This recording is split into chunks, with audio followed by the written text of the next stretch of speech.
భారతదేశంలో 12 mobile operators ఉన్నాయి. Interception జరిగితే అధికారికంగా కేంద్ర రాష్ట్ర ప్రభుత్వాలు అనేటటువంటివి ప్రత్యక్షంగా పరోక్షంగా బాధ్యత తీసుకోవాలి.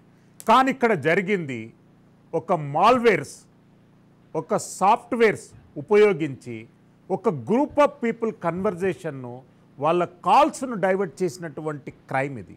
దీన్ని ఇండియన్ పీనల్ కోడ్ ప్రకారంగా కానివ్వండి, ఇండియన్ లా ప్రకారంగా కానివ్వండి ఎట్లా ప్రాసిక్యూట్ చేసే అవకాశం ఉంది? వాట్ ఎవర్ అంటే తెలంగాణ టెలిఫోన్ ట్యాపింగ్ వ్యవహారం అనేటటువంటిది ఇప్పుడు 1000 మిలియన్ క్వశ్చన్ ఏంటంటే టెక్నికల్ ఎక్స్పర్ట్ ఎవిడెన్స్ అనేటటువంటిది ఇందులలో లేదు. కేవలం confession given by the accused and statements given by the accused, ప్రభుత్వం పాయింట్అవుట్ చేసినటువంటి పాయింట్స్ మీదనే టోటల్ కేసు అనేటటువంటిది డిపెండ్ అవుతుంది. అది 90% ఎనఫ్. కానీ 10% ఇటువంటి కేసులలో ఎక్స్పర్ట్ ఒపీనియన్ అనేటటువంటిది చాలా కీలకమైనటువంటి అంశం. Nirav Radia audio tapes supreme court judgement, అదేవిధంగా క్రికెట్ బెట్టింగ్ సుప్రీంకోర్టు జడ్జిమెంట్ అనేటటువంటిది క్లియర్ కట్గా కొన్ని గైడ్లైన్స్ ఎస్టాబ్లిష్ చేసినాయి. సియోదన్ ఓటి ఇల్లీగల్ ఫోన్ ట్యాపింగ్ విషయంలో అన్న మనము డెఫినెట్గా చూసుకోవాల్సింది ఏమిటంటే కొన్ని సెక్షన్స్ ఆఫ్ ఐపీసీ, కొన్ని సెక్షన్స్ ఆఫ్ ఐటీ యాక్ట్, అంటే ఐటీ యాక్ట్లో 69B, 72, 72A, అట్లాగే ఇండియన్ టెలిగ్రాఫ్ యాక్ట్లో 20, 21, 24, 26 ఇవన్నీ ఇన్వాల్వ్ అవుతాయి. మనం ఫోన్ మనకు తెలియకుండా ట్యాప్ చేయకపోవడం అనే సెక్షన్ 25 ఇవన్నీ కూడా ఇన్వాల్వ్ అవుతాయి. మీరు అన్నట్టుగా నీరవ్ రాడియా కేసులోను, మళ్ళీ బెట్టింగ్ కేసులోను ఈ టేప్స్ని వాడడం, దాని మీద గైడ్ లైన్స్ ఇవ్వడం అన్నీ జరిగాయి. ఎక్స్పర్ట్ ఒపీనియన్ కూడా ఇంపార్టెంట్. మీరు ఇందాక చెప్పినట్టు కేంద్ర ప్రభుత్వంది ఏమి రెస్పాన్సిబిలిటీ ఉంటుంది, రాష్ట్ర ప్రభుత్వంది ఏం రెస్పాన్సిబిలిటీ ఉంటుంది అని అంటే వాళ్ళకి డెఫినెట్ గా ఇన్ఫర్మేషన్ వచ్చిన తర్వాత వాళ్ళు ఏమి యాక్షన్ తీసుకోకపోతే ఇది ఉంటుంది. And if the operators are not following rules and the guidelines given by the Indian Telegraph Act, which they are supposed to be working under the framework, even then they are violating that rules and framework. కాబట్టి అప్పుడు కూడా వాళ్ళ మీద action తీసుకోవాలి. Action తీసుకోకపోతే వాళ్ళ మీద డెఫినెట్గా వీళ్ళకి సెంట్రల్ గవర్నమెంట్కి, స్టేట్ గవర్నమెంట్కి ఇన్వాల్వ్ ఉంటుంది. ఇక్కడ మనం గ్రహించాల్సింది ఇంకొకటి ఏంటంటే ఇక్కడ స్టేట్ గవర్నమెంటే చేస్తుంది ఇది.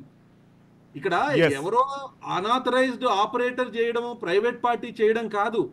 Government officials working in government department with the power to do that act, they are doing that.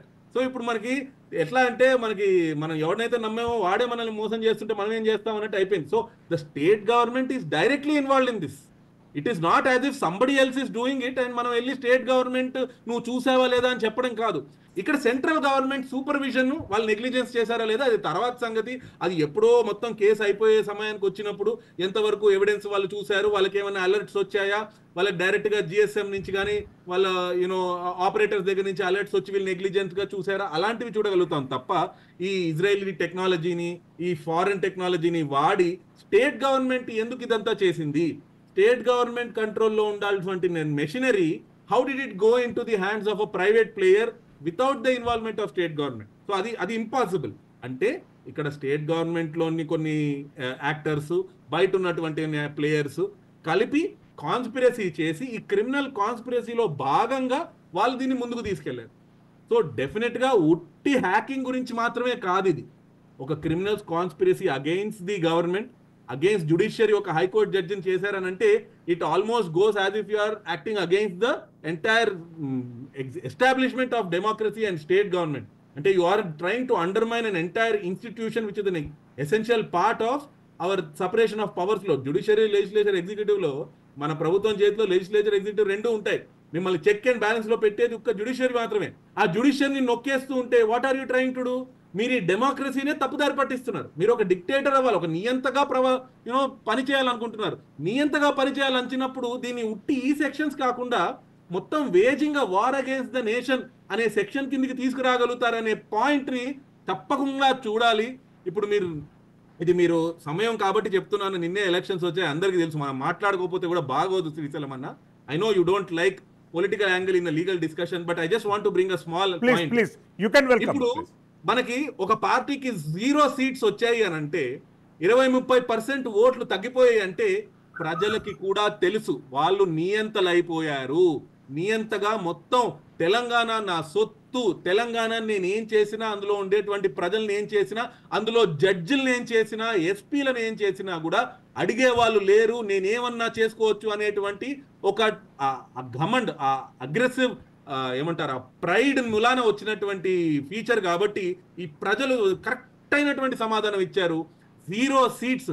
ఒక ప్రభుత్వం ఉండి తర్వాత ఆ ప్రభుత్వం మారినటువంటి 3-4 నెలల్లో 0 సీట్స్ రావడం అనేది ఎప్పుడూ జరగలేదు, ఎప్పుడూ జరగలేదు. మొదటిసారి 0 సీట్స్. ఈవెన్ మనకు అక్కడ చూసాం ఆంధ్రప్రదేశ్లో జగన్ గారు కూడా ఓడిపోయారు, కానీ ఆయన కూడా 4 సీట్లు వచ్చాయి. మిగతా వాటిల్లో ఆయన చాలా చోట్ల 2వ స్థానంలో కొన్ని సీట్లు ఓట్ల తేడాతో ఓడిపోయారు. కానీ ఇక్కడ మాత్రం మీరు బీఆర్ఎస్ పార్టీ ఓడిపోవడానికి కారణం చూస్తే ఇలాంటివి పనులు ఇంకెన్ని ఉన్నాయో. కాబట్టి ఎస్ఐటి అనేది ఏవైతే కాన్స్టిట్యూట్ చేశారో వాళ్ళ ఇన్వెస్టిగేషన్ ని జస్ట్ ఫోన్ హ్యాకింగ్ జరిగిందా లేదా, ఎవరిని చేశారు ఎవరిని చేయలేదు అన్న ఒక్క ప్రమేయం, అదొక్క పాయింట్ కాకుండా అసలు ఎక్కడి నుంచి స్టార్ట్ అయింది. 17-13 కోట్లు is the tip of the iceberg. వాళ్ళది గ్రహించాలి. హైకోర్టు జడ్జిని మనము ట్యాప్ చేస్తే మనకు వచ్చే ఇన్ఫర్మేషన్ ఏంటి, ఆ జడ్జి కింద ఉండే కేసులు ఏంటి, ఆ జడ్జి ఏ కేసెస్ మీద కూర్చున్నారు, ఆ కేసెస్ ని వాళ్ళ మీద డిసైడ్ చేస్తే ఏం జరుగుతుంది, ఈ పాయింట్స్ ని వాళ్ళు క్లియర్ గా ఆలోచించాలి. ఈ పాయింట్స్ ని వాళ్ళు క్లియర్ గా ఇన్వెస్టిగేట్ చేసి బయటికి లాగితే కనుక ఇది మనం కూడా చేయొచ్చు. కాకపోతే మనకి పవర్స్ ఉండవు అంతే. We don't have the mechanism to do it. Correct questions మీరు ఎప్పుడు అడుగుతారు, మనం మన ప్రోగ్రాంలో ఎప్పుడు అడుగుతాం. నేను అరుణ్ కుమార్ గారు కూడా చాలా వీడియోలు చూసాను, ఆయన కూడా ప్రశ్నలు కరెక్ట్గా అడుగుతాం. మనం అడిగే ప్రశ్నల్ని వాళ్ళ మెకానిజం త్రూ, వాళ్ళ investigative authority and powers through వాళ్ళు బయటికి లాగితే కనుక ఈ మొత్తం కూబీ బయటికి లాగుతుంది. ముఖ్యమంత్రి దగ్గర నుంచి, ఈ హోంమంత్రి దగ్గర నుంచి, ఐటీ మినిస్టర్ దగ్గర నుంచి వీళ్ళ ఇన్వాల్వ్మెంట్ లేకుండా ఇది జరిగే ప్రసక్తి లేదు. 10 కోట్ల కోసం, 20 కోట్ల కోసం ఇన్ఫర్మేషన్ అమ్ముకోవడానికి, 1 కోటి రూపాయల కోసం, 2 కోట్ల కోసం ఎవ్వరూ ఈ పనులు చెయ్యలేరు. అది వెరీ వెరీ వెరీ క్లియర్ అండి. ఎందుకంటే ఫోన్ ట్యాపింగ్ చాలా సార్లు జరిగాయి. మీరు చెప్పినట్టుగా సెంట్రల్ గవర్నమెంట్ అప్పుడు మీరారాధ్య కేసులు కానీ వేరే జాతుల్లో కానీ ఫోన్ ట్యాపింగ్ అనేది జరుగుతుంది. చాలా రేర్ కేసెస్లో పొలిటికల్ అపోనెంట్స్ని ఇన్వెస్టిగేట్ చేస్తారు. ఇప్పుడు హైకోర్టు జడ్జిలు ఎందుకు చేస్తున్నారు? ఒక సీఎం అపోజిషన్ లీడర్ అని చేయడం కూడా తప్పే, కానీ చేశారంటే ఒక అర్థం ఉంది. అరే వాళ్ళు నెక్స్ట్ ఎలక్షన్లో ఎవరిని నించోబెడుతున్నారా, ఎక్కడి నించోబెడుతున్నారా, ఎక్కడి నుంచి ఎవరిని తరలిస్తున్నారా, ఇలాంటివి తెలుసుకోవడానికి. అది తప్పైనా కూడా అర్థం చేసుకోవచ్చు. హైకోర్టు జడ్జిని ఎందుకు ఇన్వెస్టిగేట్ చేస్తున్నారు, కామన్ సిటిజన్స్ ఎందుకు ఇన్వెస్టిగేట్ చేస్తున్నారు, ఒక ప్రముఖ సెలబ్రిటీని, వాళ్ళ లాయర్లని, వాళ్ళ డాక్టర్లని, కామన్ సిటిజన్స్ ని, కపుల్స్ ని ఎందుకు ఇన్వెస్టిగేట్ చేస్తున్నారు హ్యాకింగ్ చేసి? దీని వలన ఏం డబ్బులు రావు కదా, ఎవరికి ఏం డబ్బులు రావు. సో దీని వలన వేరే పెద్ద కాన్స్పిరసీ ఉంది. మొత్తం స్టేట్ మెషినరీని అన్నింటినీ పక్కన పెట్టి ఒక్క వ్యక్తి, ఒక్క కుటుంబం రాష్ట్రాన్ని మొత్తం శాసించి దేశాన్ని మొత్తం మభ్యపెట్టి ఒక ఒక ఒక వేజింగ్ వార్ అని అంటాం మనం ఐపీసీ దాంట్లో, ఆ యాంగిల్లో ఏమైనా వెళ్తుందా అనేది కూడా ఇన్వెస్టిగేట్ చేయాలి శ్రీశైలం.